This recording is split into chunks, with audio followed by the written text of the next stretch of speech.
ফাকাম মিন সিগাদিন ইউরতাজা তুলু উমরিহি ওয়াকাদ উদখিলাত আজসাদুহুম যুলমাতিল কবরি। আল্লাহর বান্দা বলেন, এই পৃথিবীর মধ্যে এত কত ছোট ছোট বাচ্চা বাচ্চি আপনার ঘরে জন্ম নেই, আপনার ভাইয়ের ঘরে জন্ম নেই, আপনার বাবার ঘরে জন্ম নেই। বন্ধু আমার, ওই ছোট্ট ছোট্ট বাচ্চা বাচ্চাগুলো, এদেরকে নিয়ে আমাদের কত স্বপ্ন, আমাদের কত স্বপ্ন।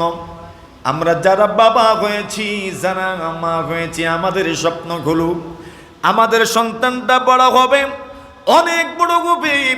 এই পৃথিবীর মানুষ আমাদের সন্তানের পরিচয় আমাদেরকে চিনবে, আমাদেরকে জানবে। মায়ের কত স্বপ্ন, বাবার কত স্বপ্ন, কিন্তু এমন সন্তানগুলো হঠাৎ করে কবর পথের যাত্রী হয়ে যায়। তার কবর পথের যাত্রী হওয়াটা শুধু কবর পথের যাত্রী হওয়া নয়, সে যেন তার মা বাবার স্বপ্ন সহ মাটির নিচে দাফন হয়ে যায়। ঠিক না? বয়স তো কম, এই মাত্র জন্ম নিল, কিন্তু কবর পথের যাত্রী হয়ে গেছে। একটা সন্তান যখন মায়ের গর্ভে আসে, ওই মা নিজেকে সৌভাগ্যবান মনে করেন, নিজের মেয়ে জনমকে সার্থক মনে করেন। আহারে, আমি মা হতে যাচ্ছি, এর চেয়ে জীবনের সার্থকতার কি হতে পারে? ওই মা যখন সন্তান জন্ম দেন, সন্তান জন্মের কয়েকদিন পরে দুনিয়া থেকে বিদায় হয়ে যায়, কয়েক মাস পরেই দুনিয়া থেকে চলে যায়, কয়েক বছর পরেই দুনিয়া থেকে চলে যায়। আল্লাহর নবী বলেন, ওগো মা, তুমি মনে কষ্ট নিও না, তুমি মনে কষ্ট নিও না।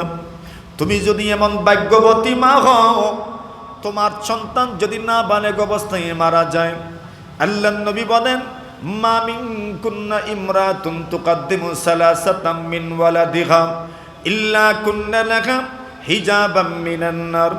আল্লাহর নবী বলেন, একজন মায়ের তিনটা সন্তান যদি না বালেগ অবস্থায় মারা যায়, কয়টা?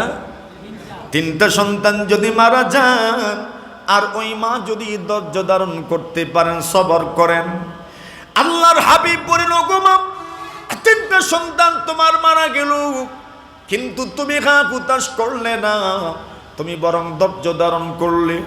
আল্লাহর নবী বলেন, ওই মায়ের জন্য তিনটা সন্তান কাল কিয়ামতের কঠিন ময়দানে এমনভাবে দাঁড়াবে, এমনভাবে দাঁড়াবে, আল্লাহ তাআলা মাখলুক পৃথিবীর মধ্যে যা আছে সেই মাখলুকগুলো মা কেউ চিনে না, বাবাকে অনেকে চিনে না। আর যদি সময়ের জন্য চিনো, পরবর্তীতে ভুলে যায়, স্মৃতিশক্তি তাদের থাকে না। এদের মনের ভিতরে কোনো বিষয় চিরদিন থাকবে, লম্বা দিন থাকবে, এমন স্মৃতিশক্তি আল্লাহ অন্যান্য মাখলুককে দেন নাই। কিন্তু সেই শক্তি মহান আল্লাহ মানুষকে দান করেছেন। আজ থেকে 10 বছরের আগের কোনো ঘটনা, 20 বছরের আগের কোনো ঘটনা, এগুলো পর্যন্ত আমাদের স্মরণ থাকে। অন্যান্য মাখলুক এমন নয়। আল্লাহর হাবিব বলেন, কাল কিয়ামতের কঠিন ময়দানে ওই সন্তানগুলো দাঁড়াবে আর বলবে, আয় আল্লাহ, আমাদের মা আমাদেরকে কষ্ট করে গর্ভে ধারণ করেছেন, আমাদের মা আমাদেরকে কষ্ট করে জন্ম দিয়েছেন, আমাদের মা বড় কষ্ট করে আমাদেরকে দুধ পান করিয়েছেন। আজকে জাহান্নামের ওই মধ্যখানে আমরা দাঁড়ায় গেলাম, আমাদের মা যেন জাহান্নামের বাসিন্দা না হন। নবীজি বলেন, ওগো মায়ের জাতি শুনে রাখো, তোমার ওই সন্তানগুলোর মাধ্যমে মহান আল্লাহ আপনাকে জাহান্নামের আগুন থেকে বাঁচাবেন। আল্লাহর নবীর সাহাবীদের মধ্য থেকে হঠাৎ করে একজন সাহাবী দাঁড়ায় গেলেন আর বললেন, ইয়া রাসূলুল্লাহ, ওগো নবীজি, যদি 2টা সন্তানও কোনো মায়ের মারা যায়, আল্লাহর নবী বলেন, 2টা সন্তান মারা যাওয়ার পরেও যদি ওই মা ধৈর্য ধারণ করেন, নবী বলেন, ওই মা কিয়ামতের কঠিন ময়দানে তার 2টা সন্তানের কারণে জাহান্নামের আগুন থেকে বেঁচে যাবেন। আরেকজন দাঁড়ালেন আর বললেন, ইয়া রাসূলুল্লাহ, দুইটা সন্তান মারা গেল না, একটা সন্তান মারা গেল।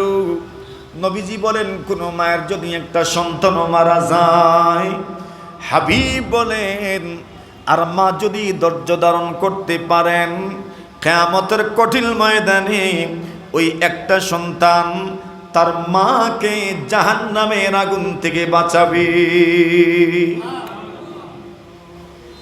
এখন এটা শুধু মায়েদের না, এই ফজিলত আল্লাহ বাপদেরকেও দান করছেন। সুবহানাল্লাহ, বাপকেও আল্লাহ তাআলা জাহান্নামের আগুন থেকে বাঁচান। নবীজি বলেন সিগারুকুম দাহাবিসুল জান্নাহ।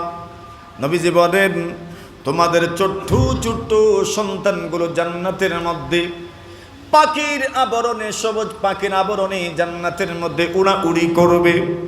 নবীজি বলেন ইয়াতালাক্কা আহাদুহুম আবাহু ওয়া ফি রিওয়ায়াতিন ওয়ালিদাইহি ইয়াউমাল কিয়ামা। নবীজি বলেন যে সন্তানটা মারা গেল, এই সন্তান কিয়ামতের কঠিন ময়দানে মা অথবা বাবা অথবা দুজনের সঙ্গে সাক্ষাৎ করবে কিয়ামতের দিন। সন্তান মাকে চিনে যাবে, সন্তান বাবাকে চিনে ফেলবে, বাবাও সন্তানকে চিনবেন, মাও সন্তানকে চিনবেন।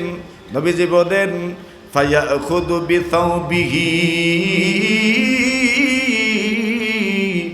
ওয়া ফি রিওয়ায়াতিন ফায়াখুযু বিসাওবাইহি। নবীজি বলেন ওই সন্তানটা মা এবং বাবার কাপড়ে ধরবে।